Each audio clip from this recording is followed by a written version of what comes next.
Welcome to how to tap into your brain magic when the world feels like it's a dumpster fire. Um, I'm bringing a little humor, a little sarcastic humor, to these times because it's easy to get discouraged, disheartened, and feel disempowered by what's going on in the world. Just last night, I was watching this PBS documentary about climate change, and I'm gonna be totally honest, I was like, oh, this is heart-wrenching. Can I look away? But then I remembered, okay, this is life. This is just human life, and there's more we can do. In terms of more we can do, I think we can access more and more of our brain magic. And here's what I mean by that. What neuroscientists tells us, what they tell us is that the conscious brain, and the conscious brain is the part of our brain that thinks, like you can hear that mind chatter, right? It's like, what am I going to have for lunch today? Or why did so and so say it in that way, in that tone, right?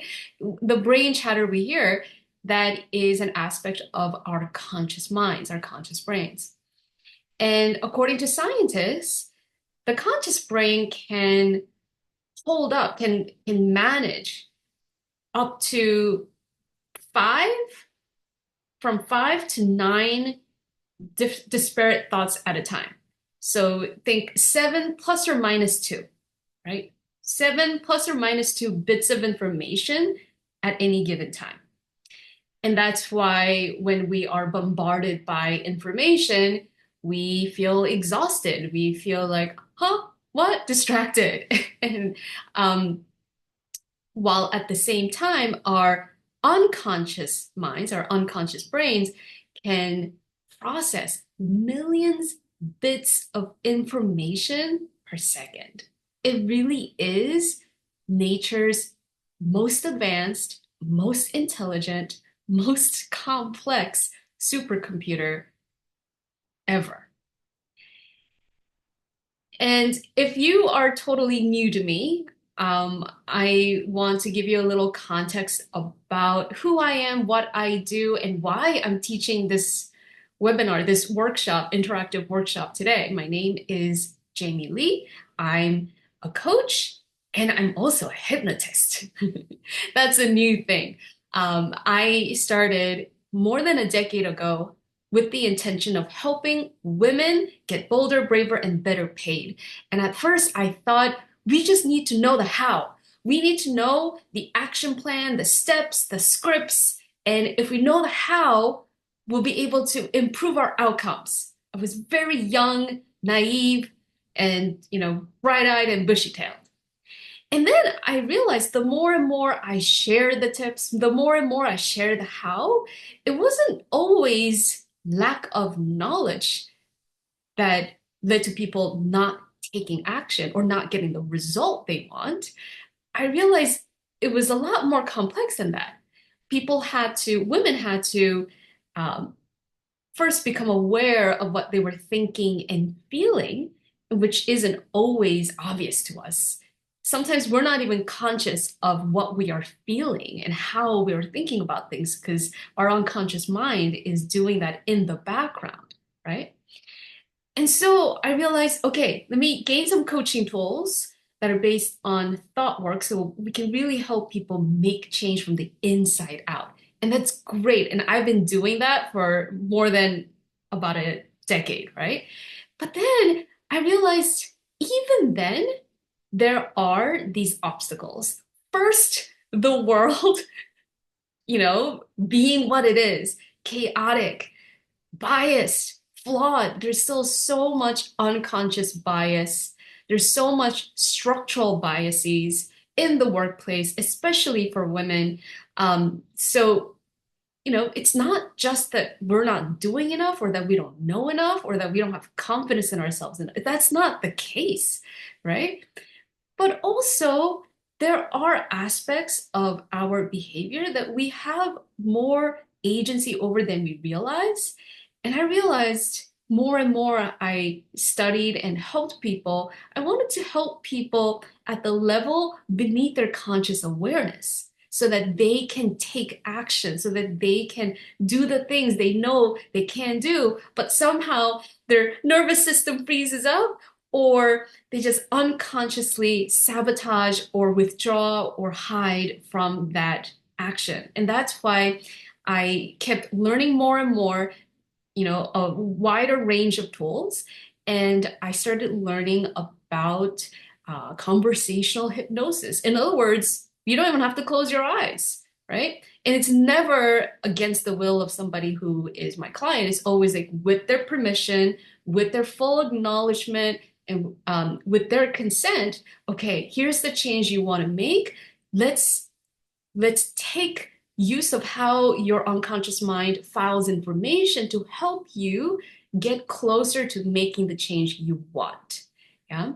And the more and more I implemented these tools into my coaching practice, the more and more my clients were generating results faster.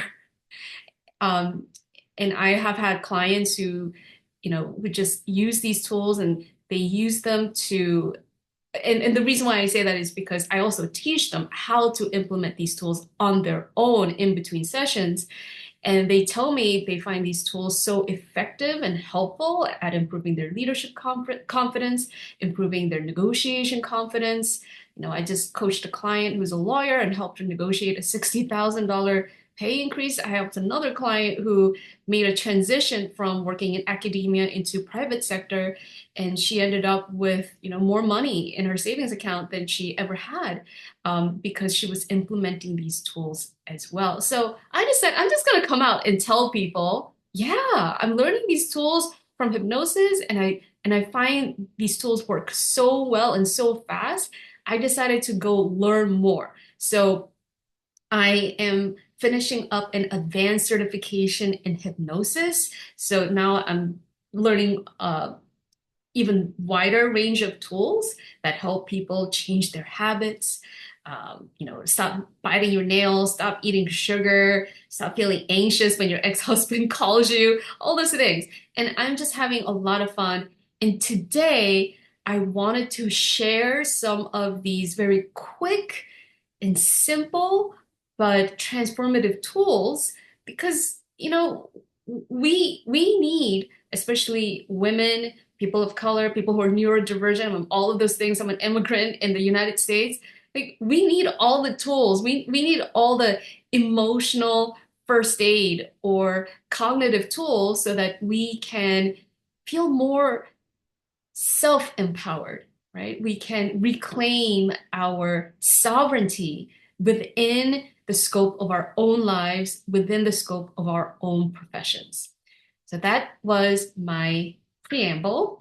And now what I'm going to do is I'm going to walk you through the workshop. I'm going to do a couple of live demos, and I would love to have I have a hypnotherapist joining. That's cool. Hello, Anna, Christine, Eva, HJR, Jennifer, Karen, Kate, Lita, Morgan, Nicole, P, somebody who's joining from Samsung, SM. I'm gonna guess that's your mobile device. I have Supriya, SYC, Tammy, Valerie, Vandana, Cindy. Welcome, welcome, welcome, and welcome everyone who's watching the replay. So I was just explaining the agenda. I would like to walk you through this presentation. It's going to be an interactive webinar, meaning I'm going to ask if anyone here attending live would like to volunteer to try these tools on with me one-on-one. In other words, I will guide you, I will teach you directly how to implement this tool. So if you want to, volunteer and put your hands up, just get ready to do that. It would help if you are in a quiet space, and it would help if you are going to turn on the camera. I would like to ask you to turn on the camera because it helps me track the progress we're making. And please don't be driving if you're going to be raising your hand. Okay?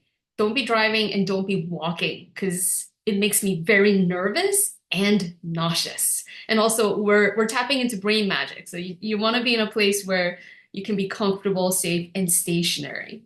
Is that cool? All right, I'm gonna assume that's cool. Great to see you, Heather. Okay, and you're so welcome, P. P says, great starting intro. Okay. I'm going to share my slides, and you will see I made these slides on Canva. All right. So if you're wondering, wait, are these tools, will they work for me? I mean, if you're a smart person, that's a question you want to be asking all the time, right? Is this going to apply? Is it going to work for me? And yes, these tools, I can verify, work for overachievers and overthinkers. I know we have plenty of you here who are ambitious, who are hardworking, and yet experience imposter syndrome. In fact, according to 2023 KPMG study, 75% of female executives do. But also there's like many research and studies done about this topic. And I just saw on LinkedIn someone's like, women are really confident. Women are very confident about their skills, right? So it's not a reflection of how well you can do your job if you do experience imposter syndrome. I honestly, as a woman of color, as a person who's been helping women managers and executives get promoted, get better paid, improve their leadership, and all of that, I know that imposter syndrome is really a negative trance that this society and a biased workplace induces in people. It's not your fault. And we all go into trances all the time. If you read a book that's really absorbing, if you watch a movie, a TV show, and you're like, wow, this is so fun and exciting, and you get totally absorbed in that story, you've been in a trance. Everyone has been in a trance. And I think imposter syndrome is a trance. And yes, these tools work for managers, executives who don't fit the traditional mold of leadership. In other words, male, pale, stale, or even Yale. And they work for minorities, immigrants, women of color, neurodivergent. I have ADHD, works for me. My ADHD clients tell me some of these tools that I'm going to walk you through. They're like, oh, wow, I can use this. This will be helpful with my ADHD. And particularly, I am fascinated because these tools really help with self-advocacy jitters. I've been teaching, I still teach self-advocacy skills, and I know for a fact I know intimately for myself and with my clients and with some of my closest friends that it's just normal and common for people, particularly women or people socialized as women, to experience the jitters before, during, and after speaking up and asking for what you want. Again, we often make it mean when we experience like right, we often make it mean I must be doing it wrong or I must have done it wrong. Oh no, let me rethink that situation, let me replay that scene again and again and again, and keep asking myself what could have I done better or differently again and again. Yeah, again, very familiar with that. And these tools really help to interrupt those patterns because whatever has happened, and the best thing you can do is ground yourself into this present moment and decide what's the next best step. How do I move forward from here, right? How do I decide what I can do to move myself forward? Having said that, I want to give you a quick overview of why self-advocacy jitters happen in the first place. Because we are socialized, we all get socialized, whether we like it or not, the moment we're born, the moment your parents swaddle you in either a pink blanket or a blue blanket, right? Socialization has started. How we are conditioned and taught to think about ourselves, how to behave, how to conform, right? And women are more likely than men to assume that we should keep our head down, do good work, wait for validation, receive compliments, receive help as opposed to seek it out and assume that we deserve and can get what we want, right? So that's an effect of socialization. And also, this gets drilled into us from a very early stage in our lives. And we also get this conditioning and socialization reinforced through education. And so what happens, it all goes into the unconscious mind, right? When you think about things that you've been doing habitually ever since you were young, like you don't even have to think about it. You no longer have to think about how to walk, right? Even though in the beginning, like you didn't know how to balance your weight on your hips, on your knees, on your feet, right? You no longer think about it because all of that went unconscious, went into your unconscious mind. And so the root cause of self-advocacy jitters is also gender socialization, very often gender socialization or cultural conditioning that went into our unconscious minds. And that's why, even though we don't consciously want to freeze up, we often do. Even though we don't consciously want to run away from a growth opportunity, we often do. That's why, even though we don't consciously want to overwork and under advocate for ourselves, we often do. And that's why, even though we consciously don't want to be biased against ourselves. We hate it when people are biased against people who are marginalized. We don't like it when people say sexist things and racist things. And yet, sometimes what we hear in our own minds is the most horrid things about ourselves, right? We don't consciously want to do that. We don't consciously want to cut ourselves down, but it happens. What should you do when this happens? Some of these tools I would invite you to implement when you notice yourself freezing up or going into these habituated patterns that don't serve your growth, that don't serve your potential. Okay? Because why? Because the good news is our brain is plastic. And when I think plastic, I think of the Barbie song and I hear, and it's fantastic. And there's this fun GIF here with the caps changing in color, and it's fun if you're watching the replay. A habituated pattern can be interrupted. It's almost like we kept going down the same road over and over again in terms of how we think about ourselves, how we show up, and how we feel, right? And so every time we walk down that path, we created um, a trodden path in the woods, right? And so you keep following the path because it's been cleared now, right?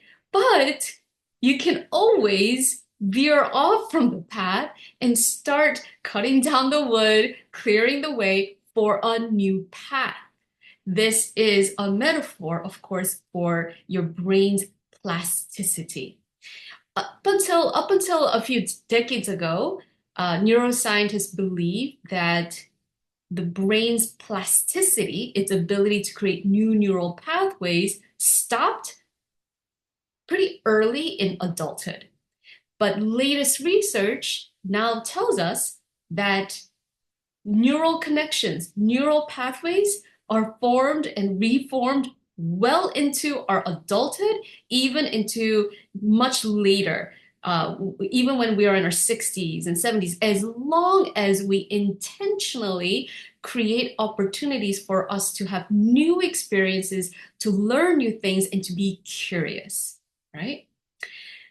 So the great news is our brain is plastic. This is evidence-based. And I'm going to walk you through a couple of exercises that you can do to interrupt self-advocacy jitters. This one in particular, the next one I'm going to show you in particular, is something that you can use in the middle of, let's say, job interview, salary negotiation, performance review, whenever you are in a high stakes conversation.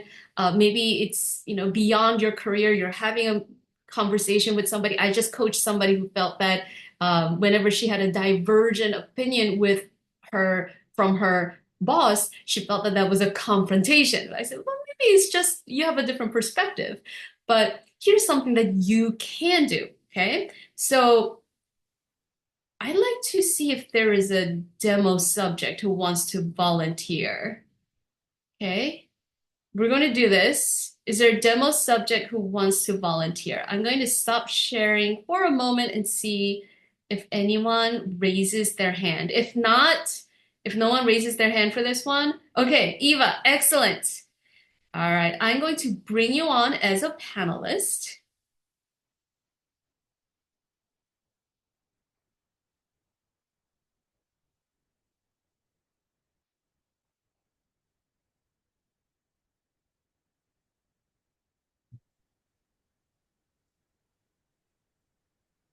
May I ask you to turn your camera on?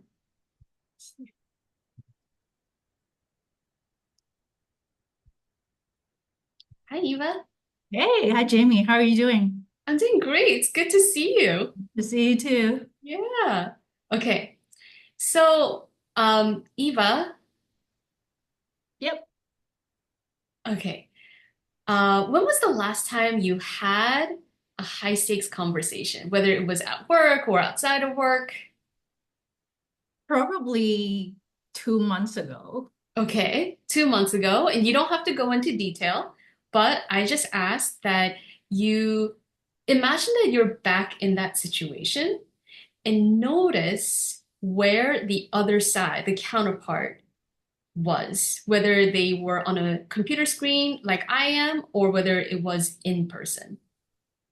It was both actually. There was one stakeholder was on the phone, and then I had follow-up discussion with a person who is in person. Okay, okay. So when you were having that in-person conversation, what was that like for you?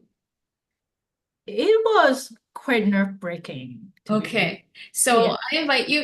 Here's a simple, really, really easy tool everyone can do, right? Let's just roll the shoulders back and let's shake it off. And the reason we do this is not just because Taylor Swift is really cool and smart. It's because the fastest way to shift our brain state is to shift our physiology. Our bodies reflect our subconscious, okay? And now I'm going to invite you to look slightly above the screen. That's Mhm. right. And pick a focal point that's just above the screen. Yeah. Okay. And keep your eyes there. So I'm not looking at the camera though. That's right. You're not looking at the camera. You're not looking at me yet, but you're just looking at that focal point just beyond the camera. Mhm. And I invite everyone who's on this webinar, whether live or replay, to follow along. And now I want you, Eva, to soften or diffuse your focus, right? And I don't know if it's just me, but whenever I do this, my eyes get a little squinty. And then I want you to simply shift your awareness to the periphery of your vision. And so you may become aware of the fuzzy frames of your glasses, even though you aren't looking at them. Now you're like, oh yeah, there are the frames of my glasses. I didn't notice them before, but now I'm noticing them. And also for me, I notice a door to my left, window to my right, just becoming more aware of what's beyond that focal point, right? So you're not moving your eyes, you're just shifting your awareness to the periphery of your vision. And as you continue to breathe comfortably and deeply, continue to extend just that awareness almost as if you can feel the energy of the space behind you. And every time I walk my clients through this, they notice the ambient noise in the room. They notice the feel of fabric on their skin. they also notice the chatter in their mind quiet down. And they tell me they feel a little bit calmer, a little bit grounded. And I'm curious, Eva, what are you noticing? So I really noticed that I have like, I feel that the blood is going back to my head. Okay. So there's a strange feeling, but it seems like when I shifted my focus to my surrounding, I yeah, it kind of give myself a more of like a breathing room, and That's I feel right. like I can think again. That's right. That's right. Okay. Now I want you to do it one more time, but this time put your focus right here. Make this your focal point, my third eye point, right? And now you're just gonna keep your focal point on my third eye point and shift your awareness to the periphery of your vision. And notice that you can hear my voice, that you're fully aware, you're fully present, and you have that breathing room.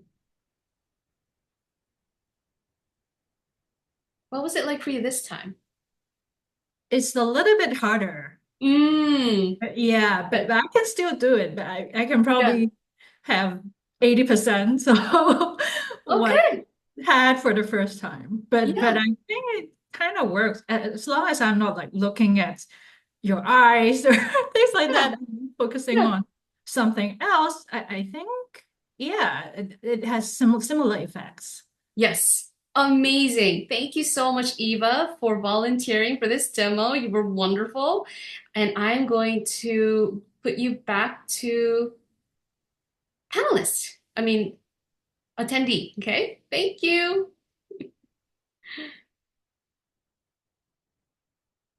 All right. So, what I just demoed with Eva, thank you again, is something you can do in a high stakes conversation. You can do it in the middle of a salary negotiation, right? It might take a little bit more practice. Eva said it was about 80%, which is pretty phenomenal, right? And here's a drawing of I just thought about my clients often tell me that if their counterpart is male or somebody who's not somebody they're really familiar with, regardless of their gender. Sometimes they feel a little bit more anxious. That's why I have this rather gender neutral looking person who could, be either non-binary woman or male, right?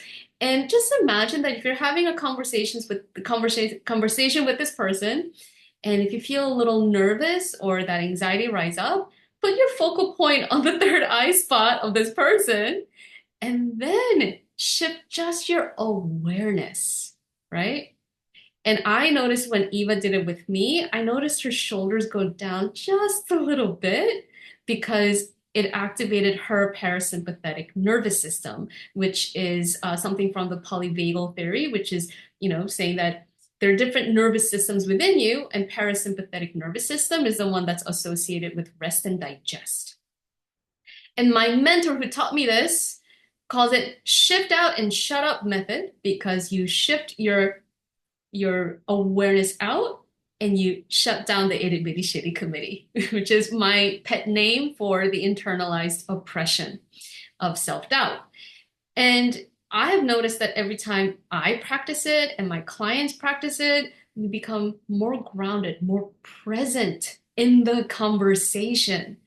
And there's also this theory that there are three different levels of listening. And everyone here probably is familiar with the concept that listening is a leadership skill. And the first level is just listen for me, what's relevant to me. Level two is when you're really interested in the other side. And level three is when you can read the room, right? So peripheral vision, when you diffuse your focus, soften your focus, and just become more interested in what's in your surroundings, it will encourage and activate your third level of listening. Okay, so now we're going to go a little bit deeper. Okay, Nicole had volunteered earlier for this demo, and this demo is about open focus brain. There is a book called Open Focus Brain written by Dr. Les, and I'm going to show you an abbreviated exercise that's inspired by Dr. Les work. Okay, I'm going to stop share one more time. Can I have Nicole volunteer? Please let me know. Excellent. So I am going to promote you to panelist.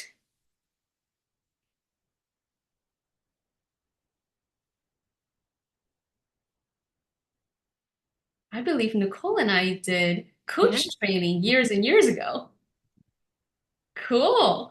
Okay, so this exercise is super simple, but a little trippy. And again, I encourage everyone who's here live or via replay to follow along. Okay, Nicole, I'm going to invite you to put one palm up. Excellent. And have Okay. the palm face you and open those fingers. Yeah, spread them a little. Yeah, excellent. And now let's look at that palm as if you've never seen it before. Let's be like utterly fascinated by the shape of that hand, your fingernails, the unique shape of your knuckles, the folds, and the shape, and all the lines. That's right. And now I invite you to shift your focus to the spaces in between the fingers. And that's something very trippy for me to do because I don't usually focus on the spaces in between fingers. It just puts me in a like, whoa, that's different. And as you focus on the spaces in between fingers, now shift that awareness, the space around your hand, behind it, and allow all the space in between fingers blend with the space that your arm is taking up. That's right. And also allow all the spaces in between fingers to blend with the space behind your eyes.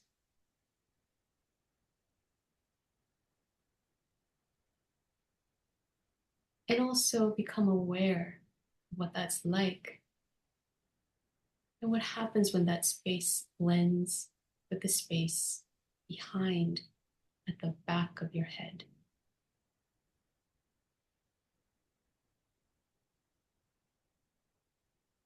Then allow your focus to rest on the spaces in between your fingers.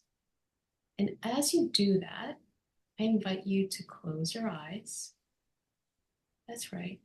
And you can allow that hand to rest. Maybe it moves down. Right.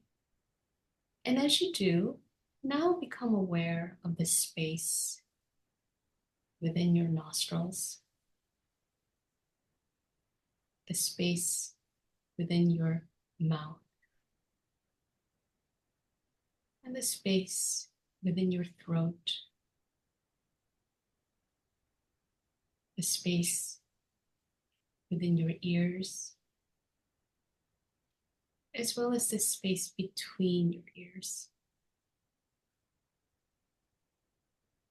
And notice what happens when that space blends with the space between your brains and the space within your lungs.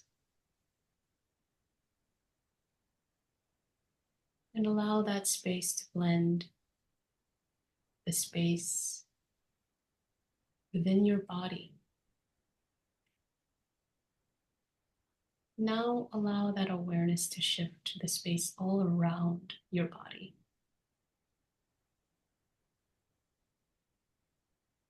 What happens when that space extends to the space between you and the walls?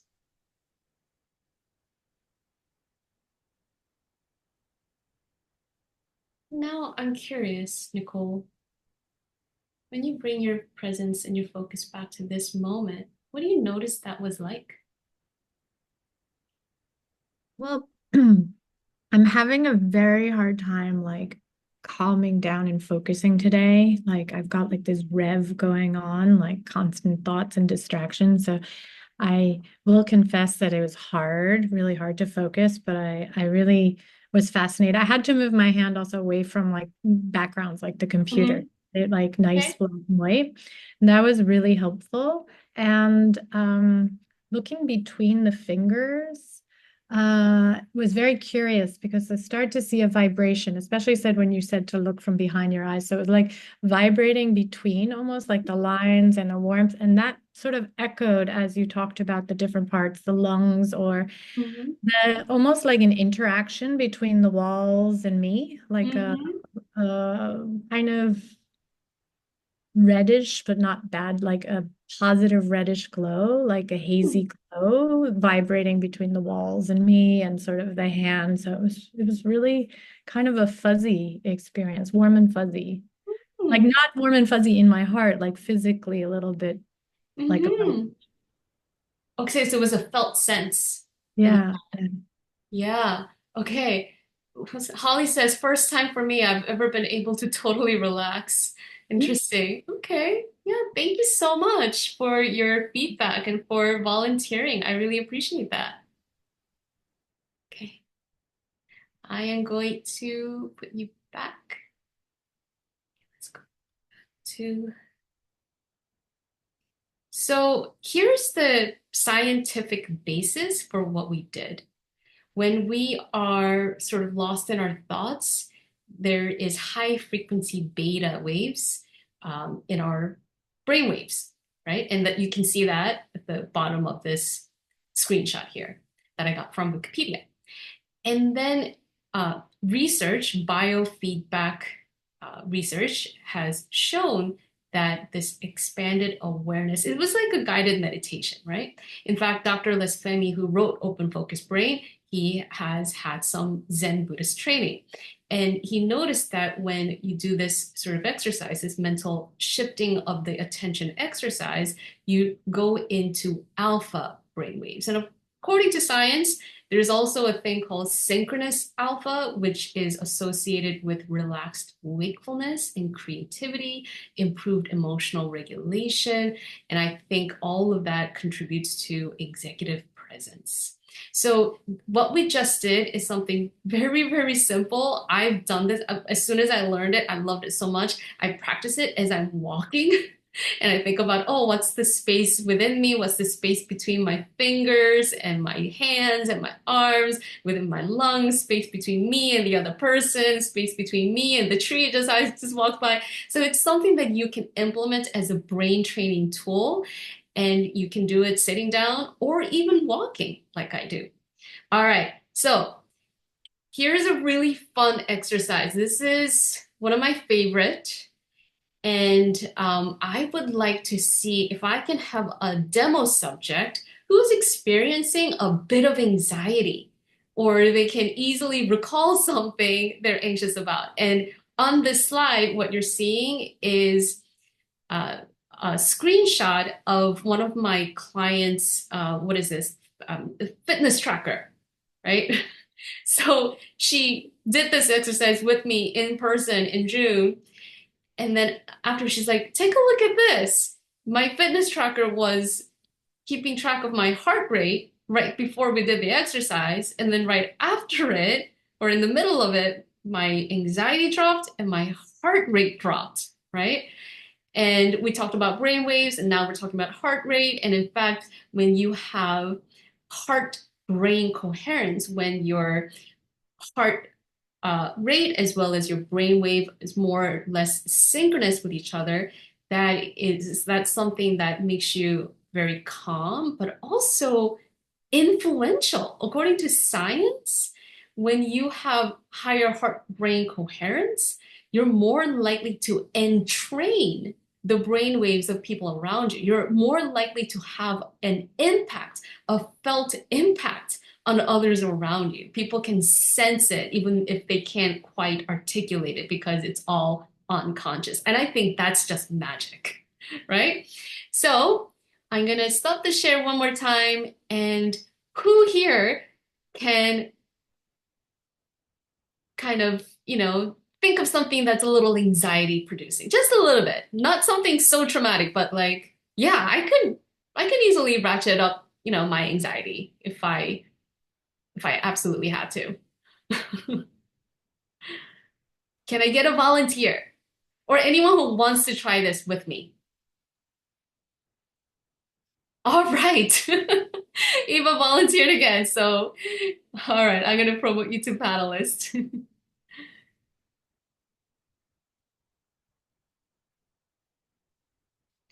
And anyone else who wants to have a little bit more relaxation, wants to reduce their stress and anxiety, again, I encourage everyone to follow along in real time. All right, Eva, I want you to keep thinking of that thing, okay? And again, we don't have to go into detail, but if you had to rate your anxiety between 1 to 10, 1 being the lowest, 10 being the highest, where would you rate your level of anxiety? Like nine-ish, 8 or 9-ish. Okay. Great. Okay. Now, this is a little strange, but if I asked you do you think you can make it to 9.5? Yep. I can do that. You can do that. Okay. Now, I have a pen in my hand. I have the Vote NYC pen from when I went voting earlier this month. Do you have an object or a pen that you can easily pass back and forth? Yeah, I have my chapsticks. Excellent, excellent. So everyone follow along, grab something, a small item that you can easily pass back and forth. Okay? Yes, and what you're going to do is called bilateral stimulation. Okay? And I want you to, yes, you're doing great, but try to cross the midline of your body. Okay? So like that. Yeah, that's better. Excellent. Excellent. Yes. So what we're doing is we are stimulating blood flow and neurotransmitters to both sides of the hemisphere, right? And most times that anxiety reduces on its own. And the reason for that is because anxiety is an overactivation of one hemisphere of the brain. We all have two hemispheres, right?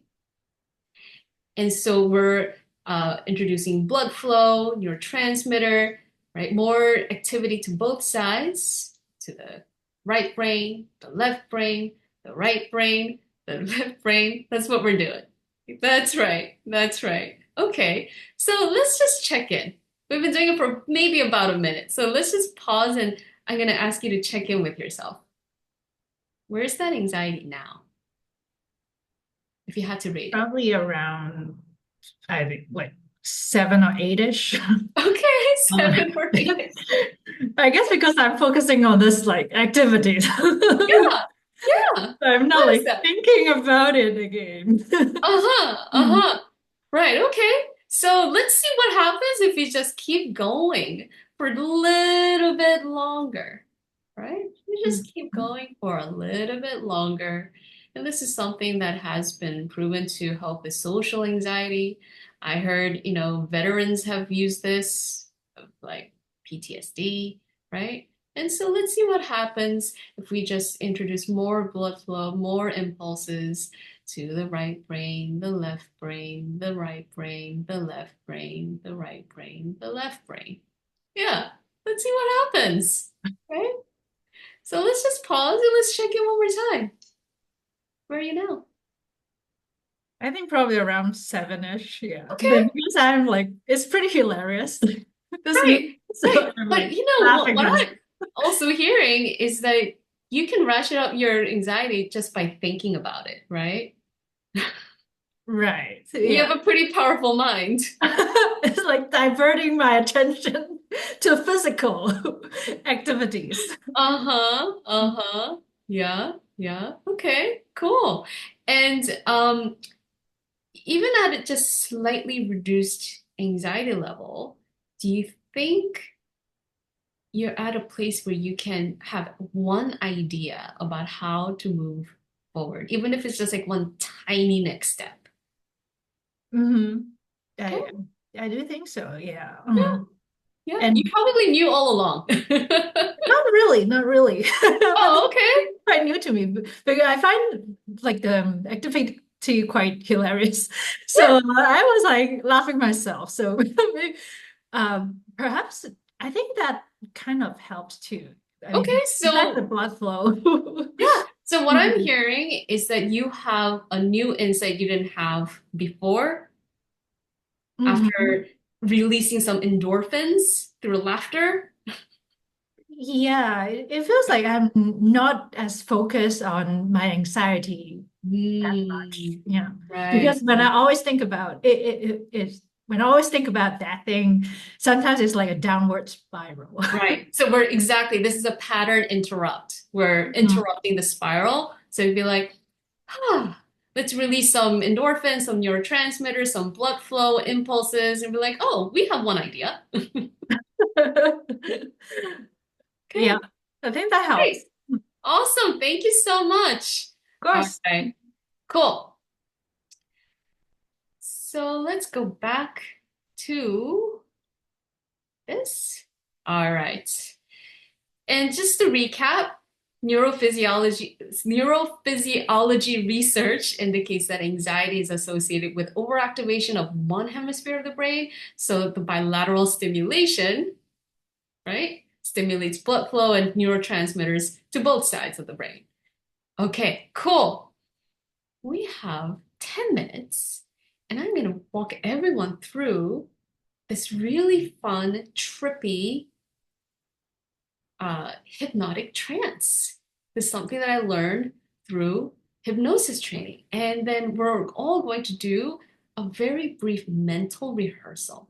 And mental rehearsal is also proven by research that when that is the only variable, it improves your performance by up to 37%. And I have this Olympian's hand in the photo because this is what Michael Phelps does. This is what Tiger Woods does, right? They do mental rehearsal, and in their mind they go to their mind palace, as Sherlock Holmes would say, and they see themselves going through the motions, the strokes that gets them the gold. And when they do this, they're activating the exact same motor cortex neurons so that their brain is ready to take that action. The brain thinks we've taken that action. The brain's like, we don't know the difference between what's real and imagined. And because you've imagined yourself taking action on it, we can take ourselves through it because we've activated that neural pathway. I hope that made sense. That was a little rambly, but I think you all know what I mean. All right. So I invite everyone to settle into your seat. Okay, Holly says, I danced ballet professionally and I did this and it worked amazingly for me. It's so cool. Yes, it is really cool. And my clients love it. And I've helped my clients use mental rehearsal for asking for a pay raise, for having one-on-one conversations with a difficult person at work, for many different things, for working out, for putting, bad habits. Let's do this together. Now, everyone, wait, okay. Does anyone want to volunteer to um, like be my demo subject for this? Because we can do it either way. If someone wants to volunteer, I'd love to bring you up as a panelist.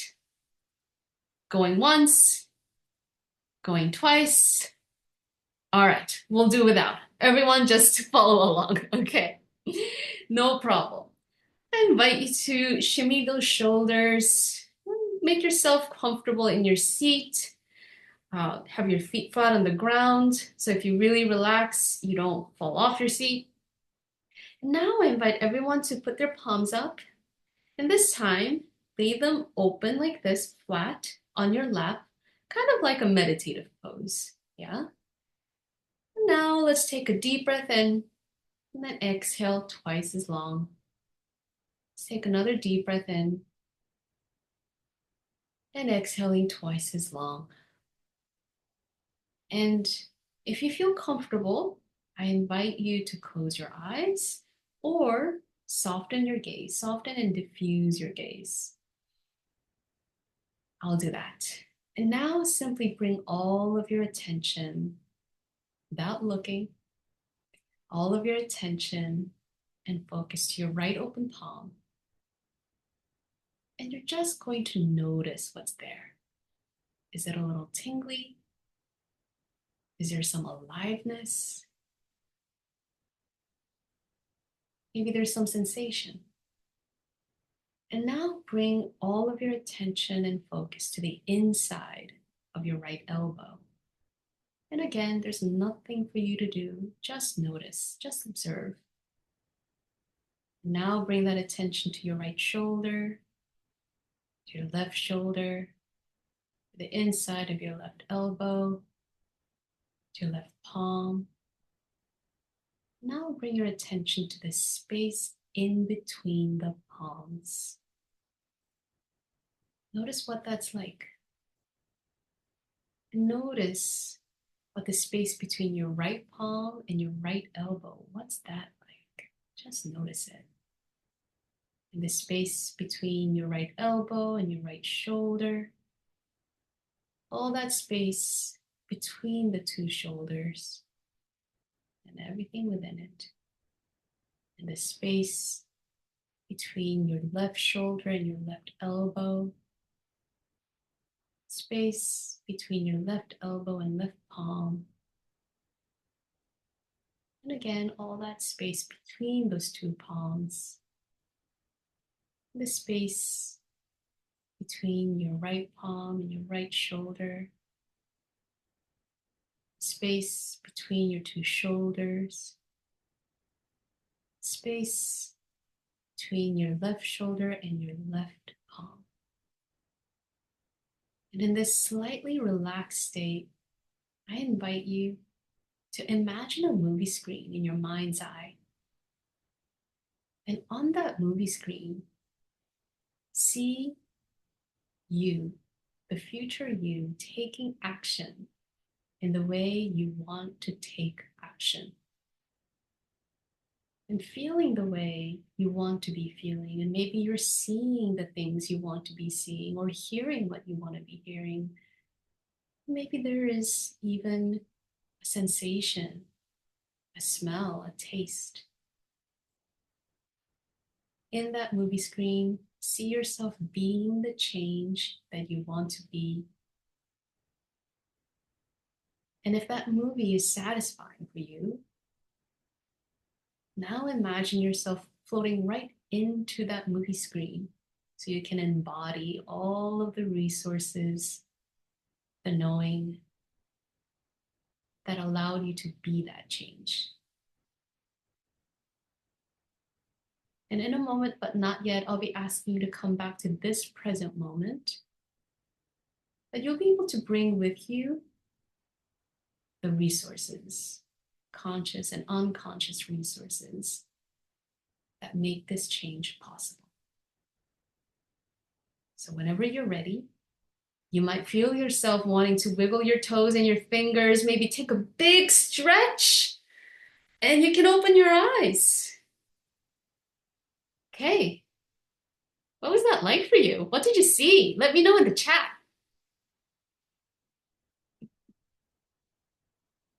I'd love to hear what people saw. What movie did you play or create?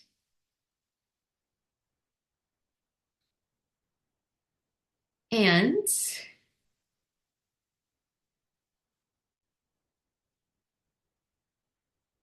hiking and happy. Yeah. Amazing. In nature. Love that. That's great.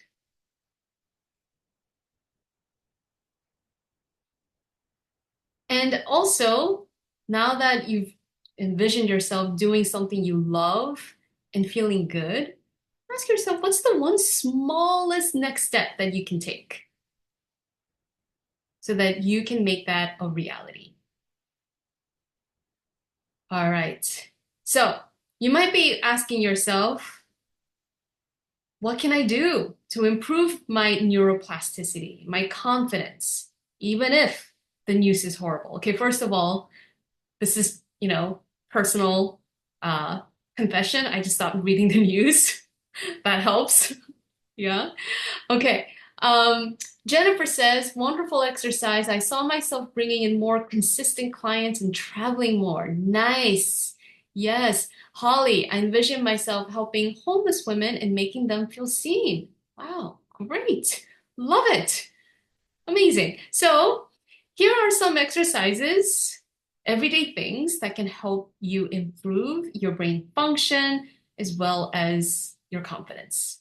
Go outside and get morning sunlight in your eyes for 10 minutes. Apparently, according to science, getting sunlight in your eyes, directly in your eyes, does wonders for your brain function, for neurotransmitters, for your circadian rhythm, so you sleep better at night. And it's raining and gray and dreary in New York City. So I try to go outside and, walk for like 20 minutes if possible, even if it's raining. Also, do this thing. I learned this. Holly might remember this. I learned this from a retreat I went to. I learned this from an ecotherapist. To improve your neuroplasticity, you make your bed, bake a cake, or vacuum your space. You take action. You complete a task from beginning to end. So much of our lives are lived online, and it's just endless, right? Endless stream of you know, things, content on your news feed, endless meetings. You schedule a meeting to schedule another meeting, right? But when you make your bed, bake a cake, or vacuum your space, or you start something and you finish something, it does wonders for your brain because you've started it and you finished it. Have new experiences in person, IRL. Yeah. Practice the tools we learned today: peripheral vision, or you could call it shift out and shut up, expanded awareness, started with the spaces in between the fingers. It helps to activate alpha brainwaves, bilateral stimulation, bilateral stimulation, reduces anxiety. Mental rehearsals improves IRL performance in real life.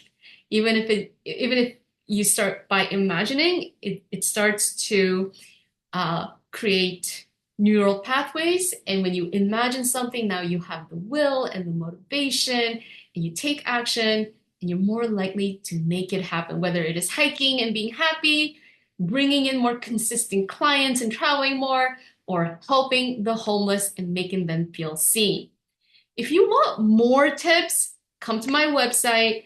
As I said, I started out by helping women get promoted and better paid. So I have this really fun quiz right on my website that you can take. It's going to take 3 minutes and it's going to give you type specific guidance on how to advocate for your leadership effectiveness. And it's going to give you custom tips and scripts.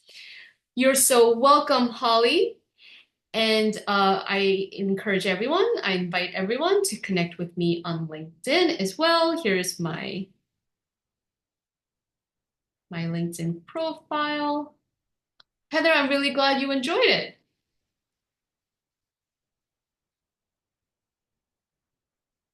Okay. All right. And Jennifer, thank you. I appreciate that. She says it was terrific. I like to end on time. And what else? If you want to work with me one-on-one, reach out. Uh, I do both coaching and hypnosis, and sometimes we mix the two, which is really super fun. You're welcome, P. K. Oh, Eva says she feels more relaxed after the exercise. Yes, I'm so glad. Nicole says relaxing break in the day, a new exercise to do. Thank you so much. You're so welcome. Karen says these are real actionable tools. I look forward to using them in the future. I believe it was Karen who suggested that I could charge for this workshop, but maybe in the future. Thank you for that tip. All right. Have a wonderful rest of your day, everyone. Bye.